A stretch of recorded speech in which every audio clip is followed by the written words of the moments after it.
enseñando también. Porque eso ni Pinati les ha enseñado. No pueden.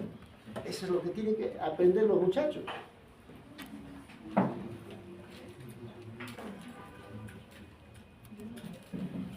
Muy bien, entonces hoy día vamos a ver sobre el control prenatal. Entonces acá preguntamos, ¿qué pedías? Guamán. Guamán, nombre. Jorge. A Jorgito le preguntaba, ¿dónde está? Con la doctora Sandra Valero Delgado. En control o en algún momento de la rotación tienen que ir a control prenatal, ¿no? O al consultorio de alto riesgo obstétrico. Y en alto riesgo obstétrico van a hacer control prenatal. ¿A quiénes? A las gestantes que tienen factores de riesgo. Porque normalmente el control prenatal se hace pues nivel 1, nivel 2, o sea, afuera. Pero va a haber un grupo de gestantes que está en riesgo de vida, por decir. Esas tienen que controlarse en el hospital. ¿Para qué? Para ir preparando, si es que es parto, para el parto, si es que es cesárea, para la cesárea. Entonces, ¿qué se debe de hacer en el control prenatal? Eso es lo que vamos a ver ahora. Entonces, ¿qué es el control prenatal? El control prenatal viene a ser pues vigilancia, vigilar, ¿no es cierto? Y evaluación integral de la gestante y el feto que debe de realizar el profesional de la salud. Entonces, acá, por ejemplo, en los países desarrollados, el control prenatal debe hacer o el ginecólogo o el médico familiar. Generalmente el médico familiar lo debe hacer. Pero en el Perú, el control prenatal, ¿quién lo hace? La obstetriz. Aún habiendo un médico, teóricamente sería el médico, ¿no? El médico general, seminista, ¿no? Pero, ¿por qué lo hace la obstetriz? Porque el médico no quiere asumir, medio flojos también son. En mi época, en ese nivel 1, 2, el control prenatal lo hacía el personal técnico. Ahora, lógicamente, ya lo hace la obstetriz, seguramente el médico también. En algún momento ya va a ser hecho por el médico familiar, ahora ya hay una especialidad, ya están saliendo. Y después, imagino, el ginecólogo. ¿Y cuál es la idea? ¿Para qué hacer un control prenatal? ¿Para qué? Para lograr el nacimiento de un niño sano. La idea es que el niño nazca sano y a la vez evitar complicaciones en la gestante.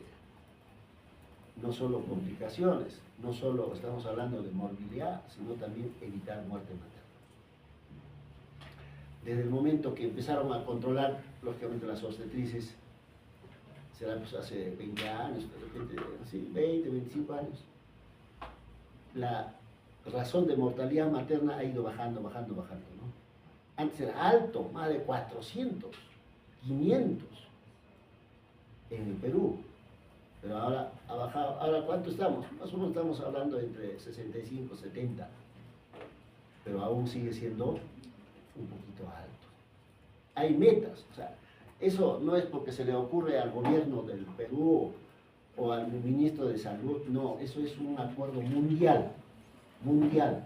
Para eso existe pues la OPS, la OMS.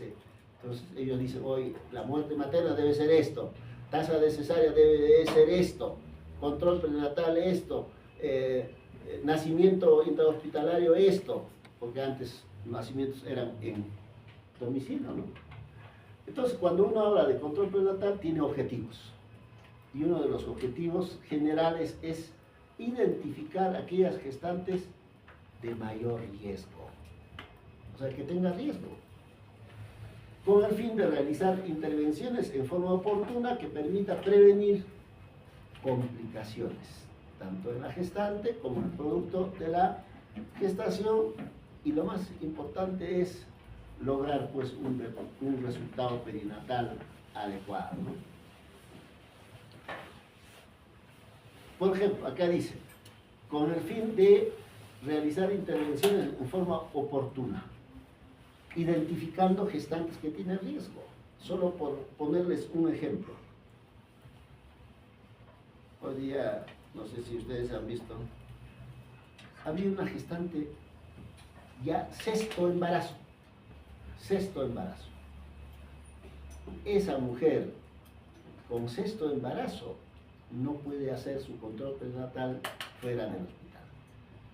Tampoco el parto, porque es de alto riesgo. ¿Con qué estaría relacionado sexto embarazo?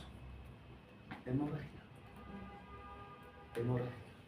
Entonces, en el momento del parto, mala suerte, sale de la placenta una hemorragia y se muere, si es que es afuera. Pero en el hospital tenemos pues ginecólogos disponibles a las operaciones, disponible banco de sangre, entonces uno acude oportunamente. Entonces la idea de esto es detectar gestantes que tienen factores de riesgo que pueden complicar a la gestante y al producto de la gestación. Por lo tanto, si es que eso es el caso, hay que enviar al hospital. ¿Para qué? Para que el parto sea en el hospital, atendido por el profesional más capacitado. Esto se realiza, lógicamente, ¿cómo hacerlo? ¿Cómo logramos encontrar o cumplir el objetivo general? A través de una buena historia clínica, examen de laboratorio, lógicamente ecografía. Entonces ahí viene la historia clínica adecuada. En todos los centros ahora se hace análisis de laboratorio básico, estamos hablando básico. Y también hay ecografía que hay en diferentes centros de salud. Dentro de los objetivos específicos es proporcionar educación sobre nutrición y higiene personal. O sea, ahí no es solo controlar la gestante, sino el personal que controla tiene que hablarle sobre nutrición, también sobre higiene personal. Además, identificar y manejar complicaciones que se presentan durante el embarazo. ¿Qué complicaciones puedo decir? Una infección urinaria. Entonces, en algún momento vamos a hablar que en el primer control prenatal, todas las gestantes tienen que hacerse examen completo de orina. Si es urocultivo, mejor. Uno detecta a través de esos análisis y se le da un tratamiento. Antes de que la gestante que tiene, por decir, bacteriuria asintomática, se convierta en una pielonefritis. Entonces, por eso dice acá, evitar complicaciones. Entonces, si yo tengo una paciente con anemia, detecto anemia, tengo que dar el tratamiento para esto, ¿no? Y con eso estoy evitando problemas en la gestante y en el producto. Otro objetivo específico, desarrollar un plan para el parto. Esto es importante, plan para el parto. ¿Qué significa plan para el parto? ¿Dónde debe atenderse el parto? ¿Quién va a atender el parto? Si es que no lo van a atender en esos lugares, ¿cómo lo voy a llevar? ¿Cómo lo voy a transportar al Hospital Lorena Regional? No necesariamente esos centros tienen ambulancia. Entonces, para transportarlo, tengo que prever recursos. ¿Cuánto me va a costar el taxi? En mi época, transporte, no había ambulancia. ¿Cómo trasladaría? En camilla. Una camilla, 2 adelante, 2 atrás. 4 personas cargando, ¿no? No había carretera. ¿Pero eso tiene costo o no? Claro que sí, pues el que carga se supone que tiene que tomar una gaseosa siquiera, ¿no? Entonces, recursos económicos. El personal que controla tiene que decir, tu mujer tiene riesgo de que se pueda complicar. Por lo tanto, el parto no puede ser acá, tiene que ser atendido en un hospital. En el hospital debe de atenderlo el ginecólogo. Pero para llegar al hospital necesita ir en ambulancia, en taxi, no sé qué. Hay que tener dinero, recursos. Como parte del control prenatal, también se debe de enseñar preparación de la glándula mamaria. Preparación. Porque si no se prepara, los pezones cuando el chiquito empieza a lactar, se agrieta. Entonces hay que preparar. ¿Cómo prepararías? Vamos a suponer que tú te has embarazado, ya eres estudiante de medicina, ya estás para el internado y te embarazaste. ¿Cómo lo prepara la glándula mamaria? Estimulando. ¿Cómo se estimularía?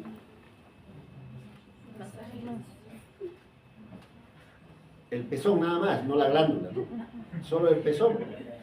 En otras palabras, el pezón hay que sacar callo.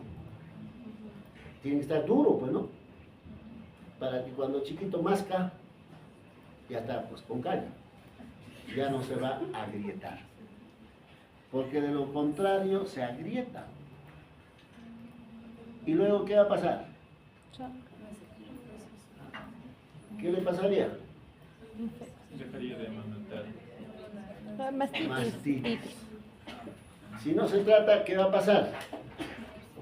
Absedar. Si se abseda, dolorosísimo, ¿no? Entonces, el control prenatal debe ser eficaz. Eficaz. ¿Cuándo decimos que es eficaz? Cuando el control prenatal esté a cargo de un personal de salud calificado. En los pueblos será por un obstetriz. En el hospital Lorena nosotros hacemos control prenatal por un ginecólogo será.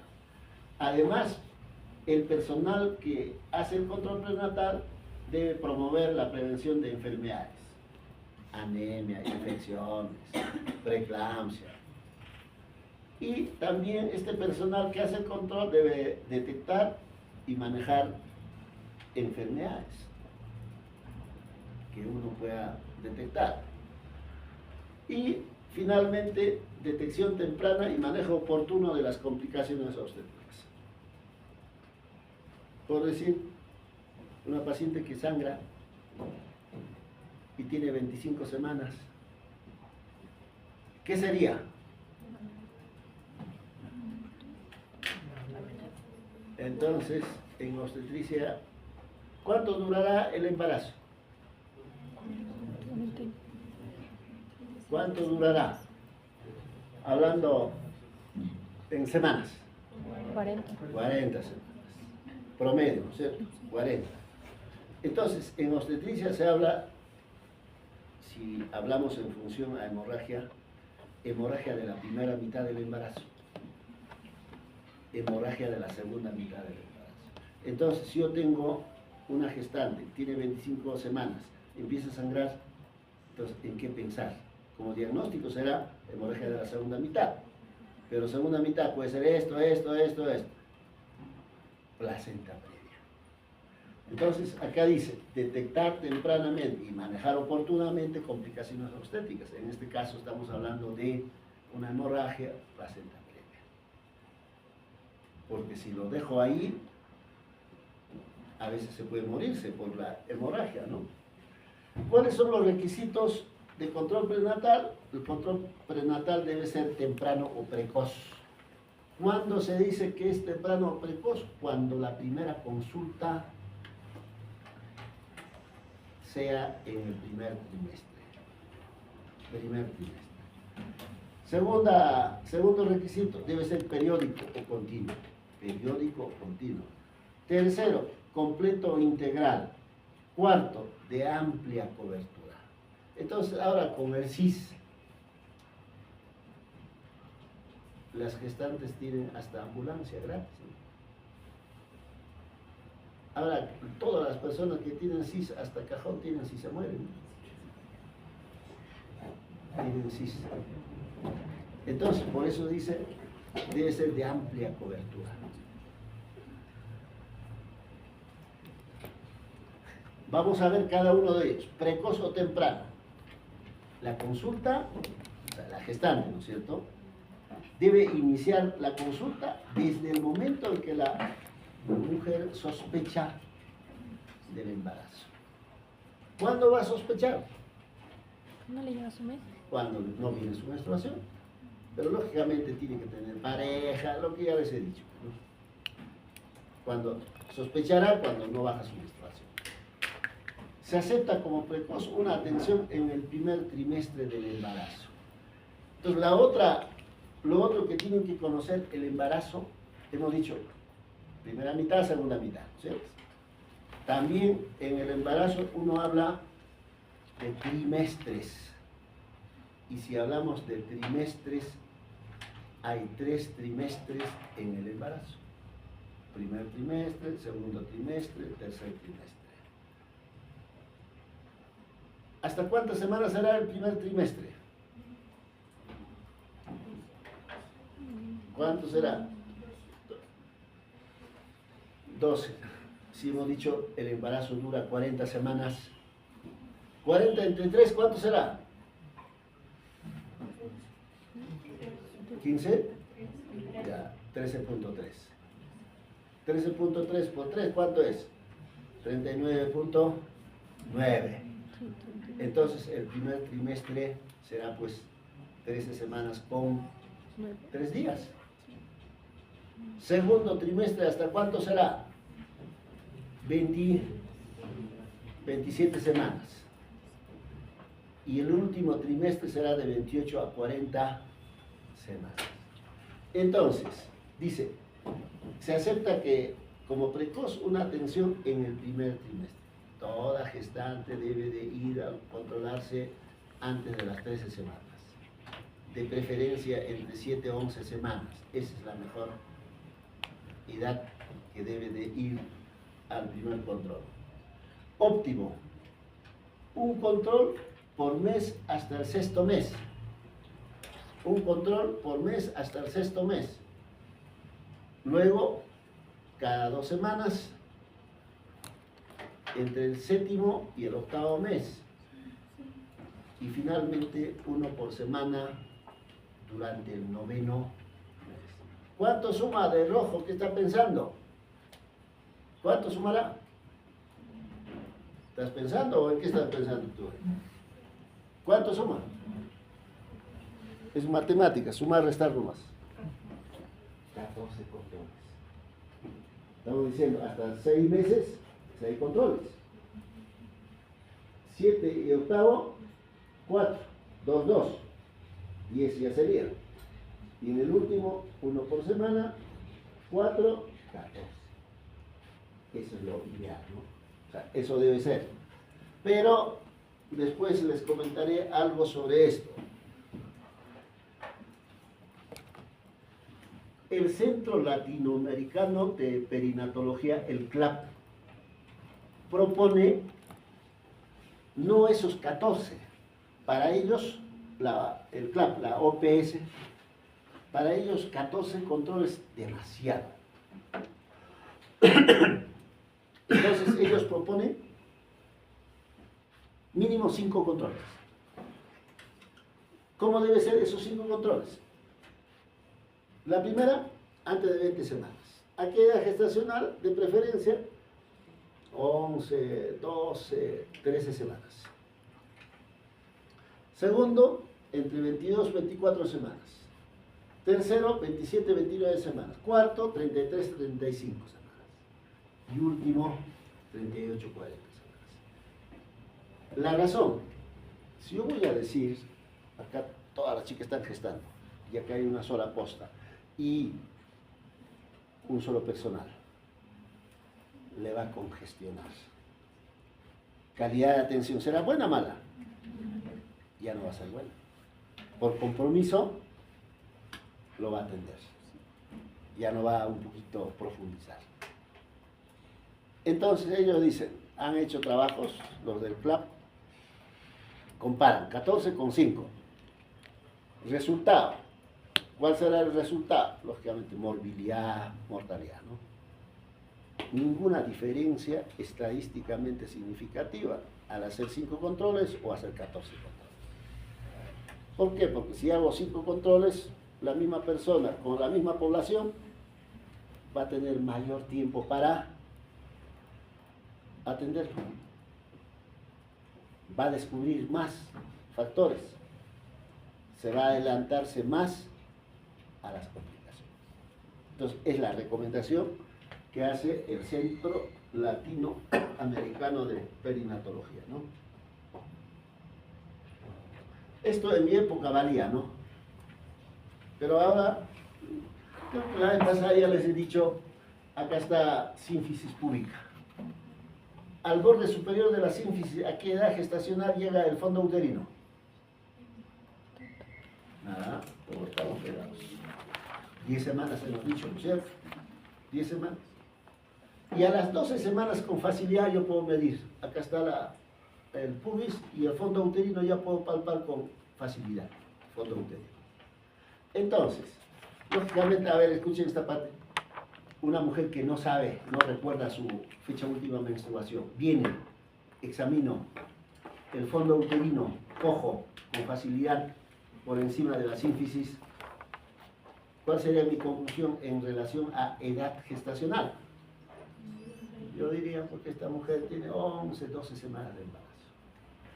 Para eso sí, esto de acá. En mi tiempo, lógicamente, valía más, ¿no?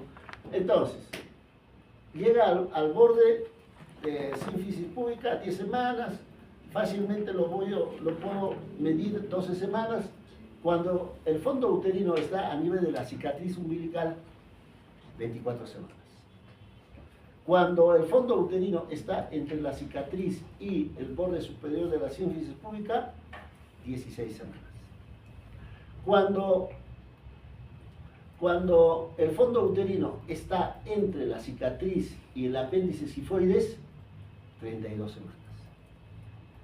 Y al final del embarazo, el fondo uterino debe estar en contacto cerca al apéndice sifoides.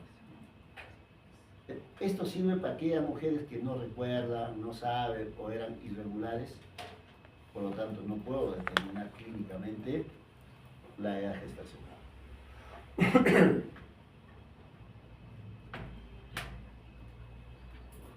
Esas son las maniobras que ya hemos visto, ¿no es cierto? Entonces, en la actualidad, cuando uno habla de control prenatal y factores de riesgo, todas las gestantes deben ser consideradas de riesgo, todas deben ser consideradas de riesgo. Por lo que se debe hacer conocer signos de alarma. Entonces, en la práctica, en algún momento, los que están rotando conmigo o los que están rotando con la doctora Sandra Cárdenas, les hablará de signos de alarma. Entonces, en el control prenatal hay que hacer conocer a las gestantes signos de alarma. Por ejemplo, esto sale después que al grupo total de gestantes se les consideraba de alto riesgo, bajo riesgo. Alto riesgo, hemos dicho hace un rato, debe ser en el hospital, debe ser atendido por el ginecólogo, por decir, ¿no? Bajo riesgo, ¿dónde debían de atenderse? En los pueblos.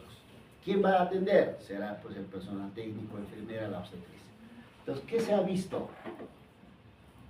Comparativamente, a veces las gestantes consideradas de bajo riesgo tenían más complicaciones que las de alto riesgo. ¿Por qué? Porque nosotros nos hemos confiado y le hemos dejado atender al interno, por decir, si está en el hospital, o lo hemos dejado afuera y la paciente se desgarró.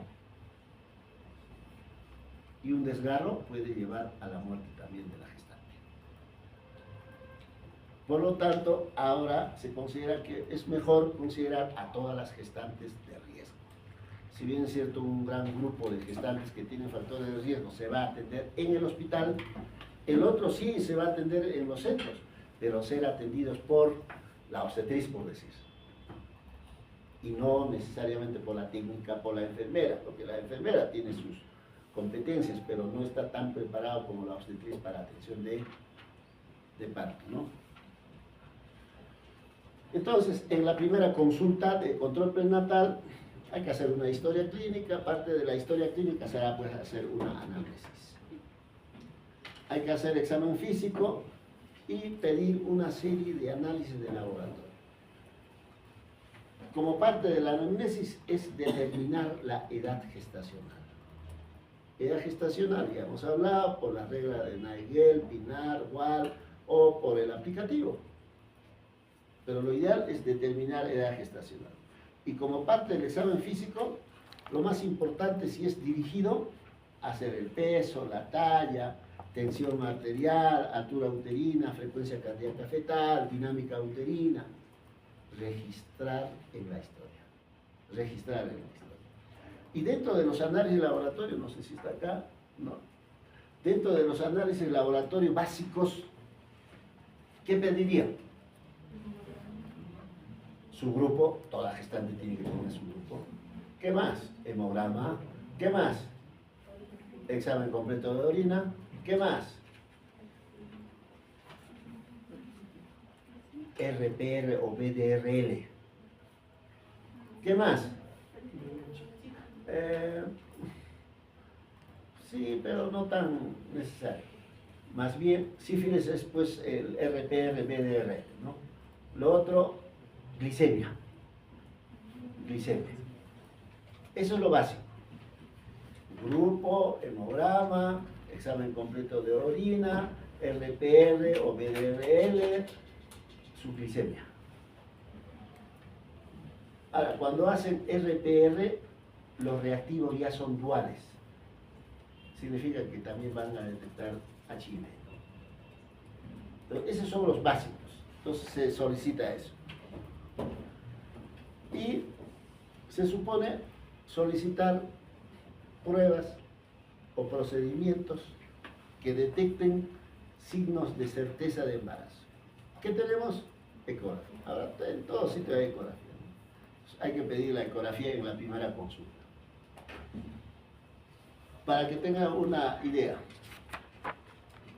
si yo hago una ecografía, semana 6-9 de embarazo, 6-9, ya debo de ver actividad cardíaca, latido cardiofetal, ya debo de ver. ¿Qué más? Movimientos fetales por ecografía, no es que la mamá lo va a sentir, no. Entonces yo hago ecografía entre 6 semanas y 9, dos cosas me interesan. ¿Hay o no hay latidos? Segundo, ¿se mueve o no se mueve? Dos cosas. Tercero, o segundo, pero también puedo hacer una ecografía semana 10 a 12. ¿Para qué? Para varias cosas, pero lo más importante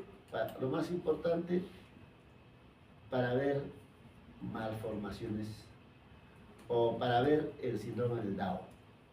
Todo lo que se conoce una ecografía genética. Ecografía genética. Down. ¿En quiénes voy a hacer? Mujeres por encima de 40 semanas, generalmente, ¿no? Pero a esta edad gestacional, 10, 11, 12, 13, hasta 14 puede ser. Puedo hacer el Doppler de la arteria uterina. ¿Para qué? Para ver si esta mujer va a hacer o no me va a hacer preeclampsia. También para eso se hace. Entonces, a esta edad gestacional, como ya les he mencionado la clase anterior, actividad cardíaca por Doppler o detector de latido cardiofetal, ¿no? Pero la ecografía a esta semana es genético para ver DAO y ver va a ser o no va a ser preeclampsia. Pero también puedo hacer una ecografía entre 18 y 24 o para otros de 20 a 24. Ecografía puedo hacer. Pero en este caso, ecografía morfológica. Significa, a esta edad gestacional debo de hacer una ecografía si quiero detectar malformaciones congénitas, que es diferente a ecografía genética, ¿no? Es diferente. Semana 20, ya les he dicho también en la clase anterior, la gestante siente, percibe movimientos fetales. También a esta edad gestacional uno puede detectar ya latidos cardiofetales con estetoscopios de Pinar, con el estetoscopio que utilizamos para tomar presión. O sea, esos son datos que tienen que tener presentes, ¿no? A la edad de 24 semanas en el control prenatal, debo de solicitar glicemia. Ya sería la segunda glicemia, porque la primera glicemia hemos dicho en el primer control prenatal. 24 semanas ya debo de hacer otra glicemia. ¿Para qué? Para detectar diabetes gestacional. Diabetes gestacional. Pero también a esta edad gestacional debo de administrar la primera dosis antitetánico. Pero ahora ya tendrá un menor valor que antes. Antes sí, pues. ¿Por qué? Porque el parto era en casa, ¿no? O en el campo. Si en el campo se produce el parto, ¿cómo se llama del ojo? Que sigo viendo, observando y está pensando como César Vallejo. ¿Cómo te llamas? Zenobia. Alondra. ¿Qué me hace recordar Alondra? ¿A qué me hace recordar Alondra? ¿A qué? ¿Un qué? Un pájaro. Ah, ya, un pájaro. Ya, bueno. No sé de qué pájaro hablará. Un pájaro, ya. Alondra, ¿qué te iba a preguntar? Vamos a suponer Alondra. ¿Dónde nació Alondra? Urcos. Ya, entonces tienes que conocer Urcos. Ah, Cusco. ¿Ya conocerás pues, acá Mamá Simona o no? Vamos a suponer a Alondra se va de paseo con el fulano. ¿Cómo te llamas tú? ¿Estás loco? ¿Ah? Diego. Se va contigo a pasear a Mamá Simona. Y ahí encuentra una chocita y justo es una gestante debajo del pan. Entran, porque grita, curiosidad entran, ya está en el piso.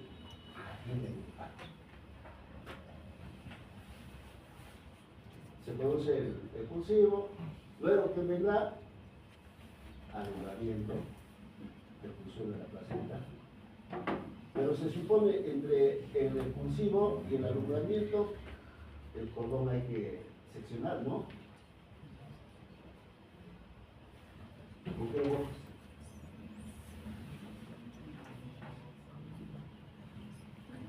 ¿A dónde está pensando? Y mentalmente me está diciendo, con mi dentadura. ¿Puede ser o no? Entonces, eso puede ser en el campo. Por eso siempre pregunto, oye, ¿cómo has nacido? Entonces, es más o menos para hacerles pensar, reflexionar, que no todo es pues justo, ¿no? También están los pueblos. Entonces, en mi época, los partos, más del 50% de los partos eran extra domiciliarios. Las mujeres están pastando su ganado, se produce el parto. ¿Por qué no cortaba? Agarraban una piedra filuda. Oh, mira, ¿con qué lo amarraba? Tenía su chúmbito, ¿no? Sacaba un pedazo de hilo, pita, no sé cómo se llamará. ¿Y cuál era la consecuencia? ¿Cuál sería la consecuencia en esos tiempos? Infección. ¿Por qué tipo de género? Entonces eso ya no se van a olvidarse. Me estoy llevando de la mano, pensar. Tétanos.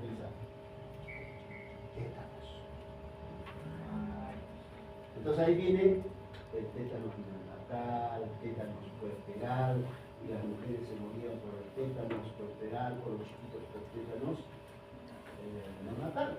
Entonces en esos tiempos lógicamente está obligado esto de acá, ¿no? Sí o sí tenía que administrarse primera dosis antitetánica 24 semanas.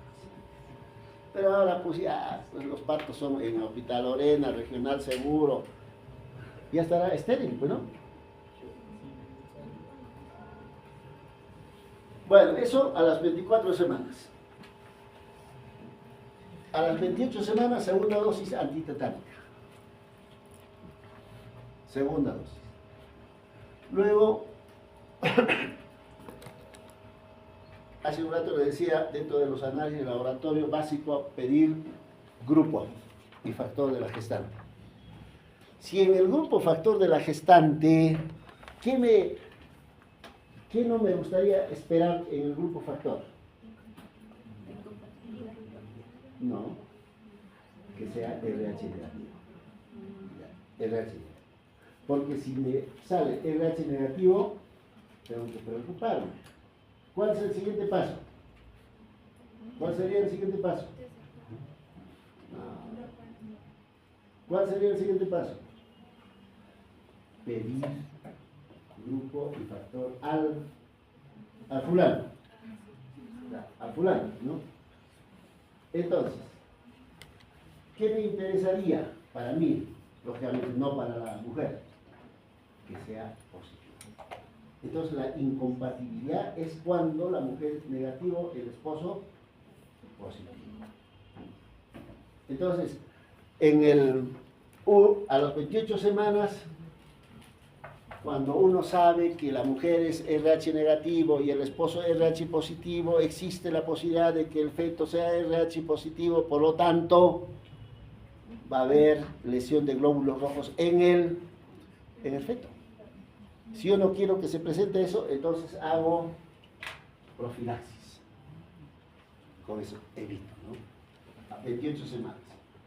Ecografía, a las 28 semanas, para ver si está creciendo bien, cómo está el líquido amniótico, cómo está la placenta, ¿no?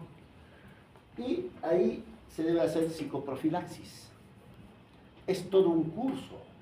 Entonces a las gestantes los juntan, les enseñan cómo debe de respirar, cómo tiene que pujar, cómo debe de echarse, cómo debe de dormir, todo una nota, ¿no? Psicoprofilaxis. Y dentro de los análisis laboratorios a esta edad gestacional, su hemograma, otra vez pruebas serológicas. Dentro de ello, pues RPR o BDR, ¿no? Puro cultivo también. Y a las 35 semanas, detección de infección vaginal. Lógicamente, esto en el Perú aún no se hace, ¿no? Cuando uno habla de detección de infección vaginal, la idea es buscar estreptococo del grupo B. ¿A qué nivel? A nivel del cuello uterino. ¿Por qué? Porque esto está relacionado con RPMs y también sepsis neonatal, ¿no?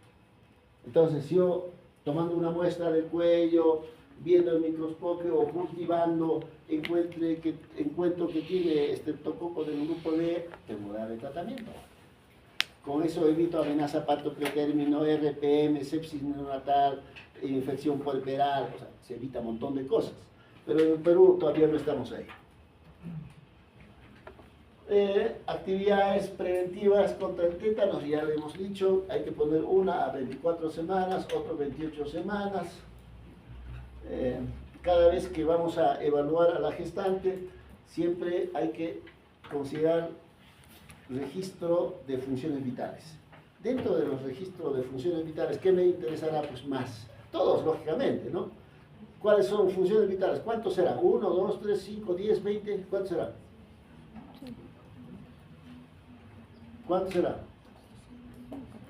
¿Cuánto será tú? ¿Qué quieres hablar? Estás contando, ya, está bien, muy bien, estás despierta. ¿Cuánto será? Serán 4 nomás, pues, ¿no? ¿Cuáles son esos 4? Presión, pulso, respiración, temperatura. ¿Está? Entonces, en control prenatal, si bien es cierto, el personal técnico lo hace los 4, pero uno, ¿qué le interesa más? Presión, pensando en preeclampsia, ¿no? Y la frecuencia del pulso. Si la frecuencia del pulso está alto, ¿cuánto será alto? Por encima de 100, por 140 ya será pues, ese paciente ya no se levanta. Por encima de 100. ¿En qué pensar primero? ¿En qué pensaría? Inmediatamente pongo mi mano en la cara, pero no, o en el cuello. Señora, gira, pongo la mano acá. ¿Para qué? Entonces, si está caliente, ¿qué voy a hacer? Me pongo el termómetro, porque la taquicardia puede ser también por fiebre.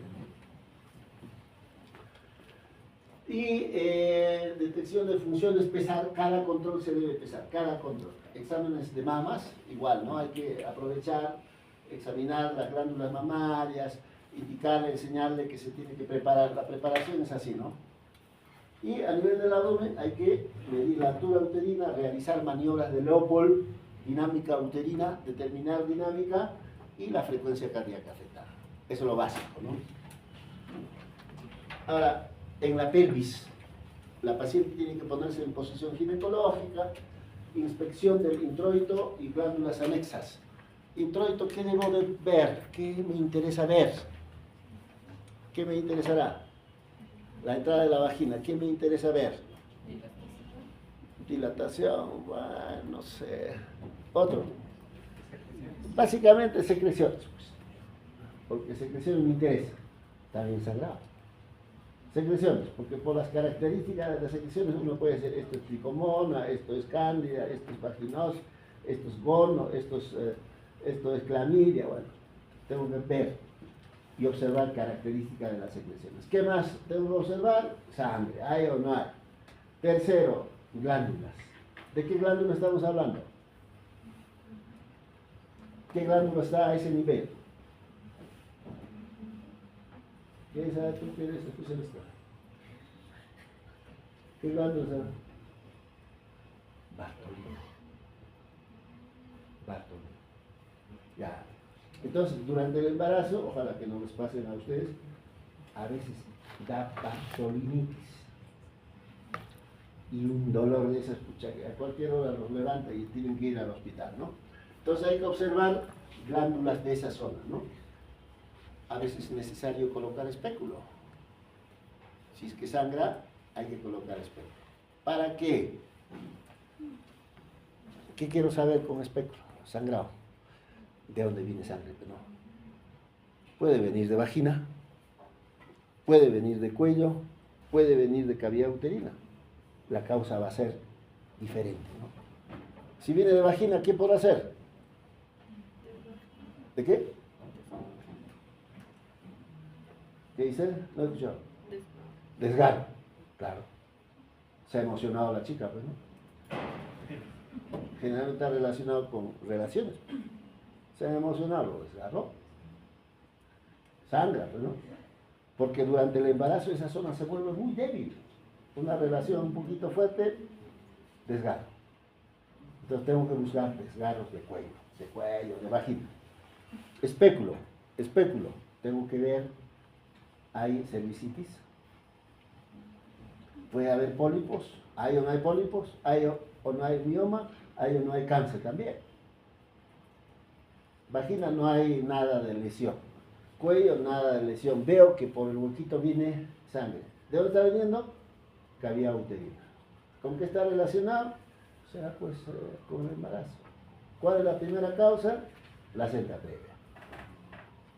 Entonces, importante durante el examen, tiene que justificar. Eso no significa todas las gestantes le voy a meter espéculos. No. Tiene que haber justificación, pues.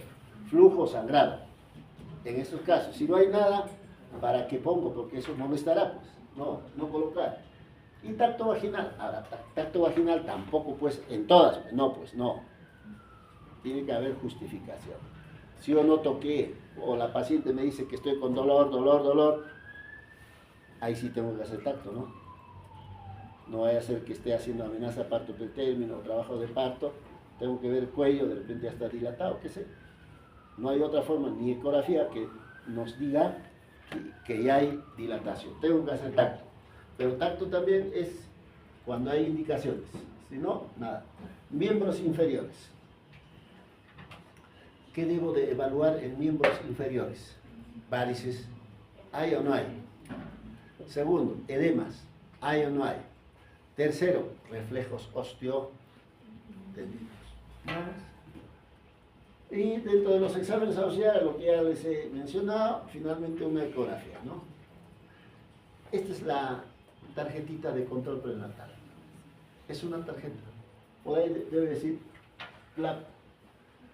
esto es una historia clínica de Centro de Perinatología, latinoamericano de perinatología. Entonces, teóricamente, todas las historias clínicas en Lorena, me imagino regional, cualquier hospital, van a encontrar esa hojita, ¿no? Y esta hojita es una hojita ambas caras, ¿no? Todo, nombre, dirección, teléfono, la fecha que se atendió, acá se pone fecha, acá hay un control, 2 control, 3, 4, 5, 6, controles. Y acá se va llenando, ¿no? Todo lo que pide acá, todo se controla. Y uno fácilmente, mirando eso nomás, uno detecta qué mal ha tenido hasta acá esta gestante. Qué mal. Incluso está cuándo se hospitalizó, por qué se hospitalizó, qué medicamentos recibió. Todo está en esta hojita. La otra cara es esto, ¿no? En la otra cara está, por ejemplo, relación de semanas con altura uterina, relación de semanas con el ponderado fetal, y acá está exámenes de laboratorio, qué día se hizo, en qué mes, qué análisis, acá está registrado todo. Cuándo estaba hospitalizado, nombre de la paciente, domicilio, teléfono, localidad. Una gestante puede perder ahora que hay muchos rateros, lo quitan, sacan su platita, lo tiran después, pues, ¿no? Entonces una persona que conoce sobre esto dice, esta señora, este papel le sirve a esta señora. Agarra su teléfono, le llama, señora, he encontrado esto, porque esto le sirve a la paciente. Una forma fácil de ubicar a la gestante, ¿no? Entonces, esa hojita importante que deben de chequearlo en el hospital, ¿no? ¿Qué necesitamos para hacer control prenatal? Oye, Alondra, ven acá, ven. Les he dicho que van a ir a mamá Simona, se ha emocionado. Ven. Ya, rápido. ¿Qué necesitamos para hacer control prenatal? Esta cosita básica nomás. Gestograma. Balanza. Tensiómetro. Cinta obstétrica. Y el estetoscopio. Lógicamente, en mi época Pinar, el estetoscopio que usamos para tomar la presión, ahora ya dobles, ¿no? Modernos. Y acá faltará colocar el ecógrafo, ya modernos. Esto nada más necesitamos para hacer control prenatal. ¿Y cuántas neuronas más necesitaremos? Serán pues 2 neuronas, ¿no? Para esta cosita serán 2 neuronas, pues no pueden ser más. Básico para hacer control prenatal. Esto es el gestograma. Entonces, como dice acá, es un disco calendario con información obstétrica. Esto de acá, esto gira. Con este gestograma, ¿qué podemos determinar o estimar? Edad gestacional. ¿Cómo está creciendo? El ponderado, el peso del feto y de la gestante. O sea, este disco, que se llama gestograma, sirve para esto. Edad, crecimiento, adecuado, inadecuado, cuánto pesa. No necesitamos mucha sofisticación. Cinta métrica. Lógicamente, en mi época era cinta métrica que usaban los sastres, ¿no? Pero ahora son cintas diseñadas especialmente. Esto ya está diseñado. Debe ser flexible. ¿Para qué sirve? Para medir la altura uterina. Con esto se mide la altura. Y solo midiendo la altura uterina, puedo decir que esta gestante o este feto está en restricción de crecimiento intrauterino. O es macrosómico. Hoy día en la práctica no hemos visto 2 casos que decían macrosómico, pero con altura uterina no era. Y realmente después de la cesárea no era, pues. No era. Entonces, con una cinta yo puedo decir, el peso es bueno, adecuado, está con feto macrosómico, restricción, solo midiendo adecuadamente. Esto generalmente lo venden, pues, a nosotros nos regalan los de laboratorios, pero venden el colegio de obstetricia, el colegio médico, los venden eso, ¿no? ¿Y cuál es la técnica de la medición? ¿Esto qué será? Pubis, ¿no es cierto? Sínfisis púbica. Ahí se pone 0. De ahí se jala, se determina el fondo uterino. Esa es la técnica. Entonces la técnica dice, la paciente tiene que estar en el cúbito dorsal, borde superior del pubis, fondo uterino, lógicamente es operador dependiente. Hoy día les hacía medir la altura uterina. Inicialmente no van a precisar, pero haciendo, lo van a hacer bien finalmente. Entonces, esa es la técnica de medir la altura uterina. Este es el estetoscopio de Pinar. Es como un relojcito de arena, ¿no? Entonces, la paciente está en decúbito dorsal. Para esto, ¿qué necesitamos de la clase que hemos hecho? ¿Qué necesitamos? Determinar la posición fetal. Porque en función a la posición fetal voy a poner el estetoscopio. Pongo ahí y me pongo así. Se escucha mejor que con el estetoscopio que usan para tomar la presión. Eso es el estetoscopio de Pinar. Está haciendo una auscultación de latidos fetales. ¿Verdad? Fácil. Y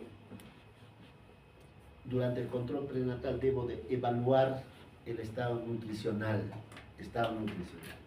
Pero para ello necesito conocer el peso previo al embarazo de la gestante. ¿Cuál es el peso ideal de una gestante al final del embarazo? Normal, puede subir, aumentar de peso de la basal. Por ejemplo, la basal de una chica está en función a la altura, ¿no es cierto? A la talla. Si una chica mide, por decir, 1,60, ¿cuánto será su peso ideal? 60, no creo. No, jalaos. Entonces, eso, por ejemplo, salvo que ahora hayan cambiado, a mí me han enseñado diferente, ¿no? ¿Cómo es? Diferente el varón con una mujer. En el varón, la talla menos 100. En la mujer, menos 105. Entonces, si yo tengo una mujer de 1,60, ¿cuánto debe ser ideal? 55. ¿Ya está? Ya, muchos les estoy enseñando también. Porque esas cosas es el plus, ya por acaso es plus. Ya, entonces, necesito saber la basal. Por decir, la basal es 105, 55, la basal. Y encuentro 85, ¿cuánto subió? 30, 30, ¿no es cierto? Sí, 30. Demasiado. Eso hecho tiene que hacerme pensar en cosas, ¿no?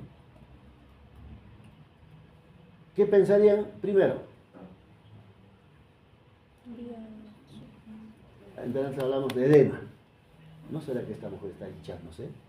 O retención, ¿no es cierto?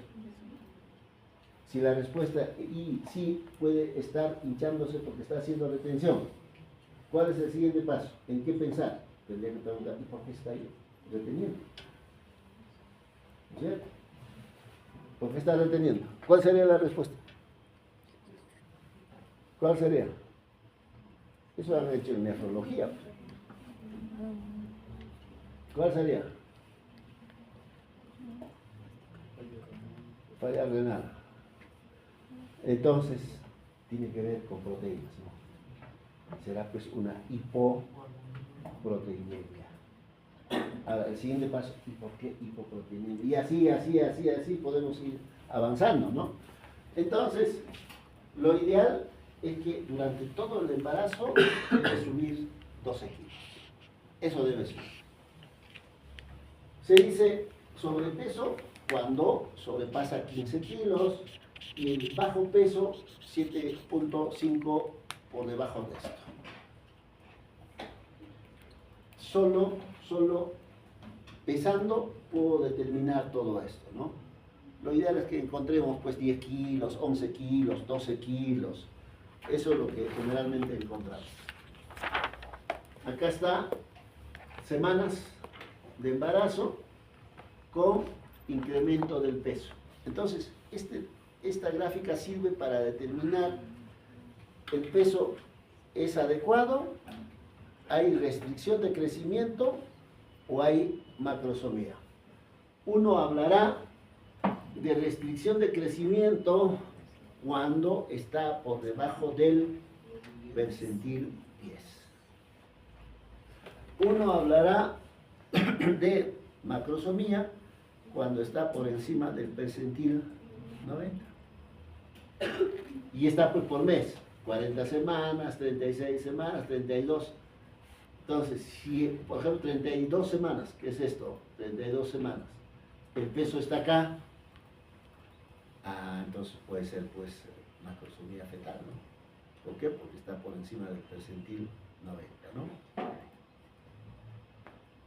Actividades importantes que ustedes deben de recordar: anemia dilucional. La vez pasada, ¿cuánto tiempo van a exponer? ¿Cuánto tiempo?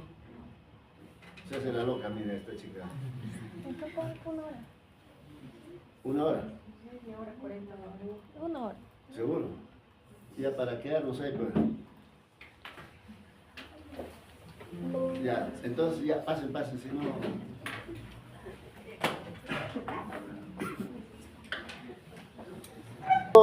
Yo puedo decir feto macrosómico a través de la ecografía. Puedo decir feto macrosómico cuando ecográficamente encuentre que el ponderado fetal que esté por encima del percentil 90. O sea, ahí no va a cambiar nada, sigue siendo igual. Ahora, ¿cómo decías? ¿Cuál sería? ¿Cuándo decir que el feto está en macrosómico? Ya, con la altura uterina. Cuando yo encuentre que la altura uterina es más de 35 centímetros. Más de 30. Entonces, si encuentro 36, tengo que sospechar en macrosomía fetal. Pero puede ser 36, como lo que hoy día les enseñaba. ¿Tiene bastante líquido? ¿Será macrosómico? No, pues. Esa altura grande está dado por el líquido. Entonces, en medicina no es pues una cosa absoluta, sino solo me hace sospechar, juego con una cosa, otra cosa, y puedo llegar a la conclusión, ¿no? Doctor, disculpe, ¿cuál sería el mejor examen para determinar qué es macrosómico? ¿Cómo? ¿Cuál sería el mejor examen para determinar qué es macrosómico? ¿La ecografía? Ecografía es operador dependiente. Altura uterina es operador dependiente. O sea, no va a ser igual que yo haga la ecografía. Por eso cuando hacen ecografía, cuando hay alguna duda, llaman al doctor Concha. A ver qué dice, qué opina. Porque yo ya he visto pues un montón de, ¿no? Entonces, operador dependiente. La única forma de decir 100% que es feto macrosómico es sacando el producto, pesándolo. Antes no puedo. Antes 100%, no. Ya, ahora sí empezaremos.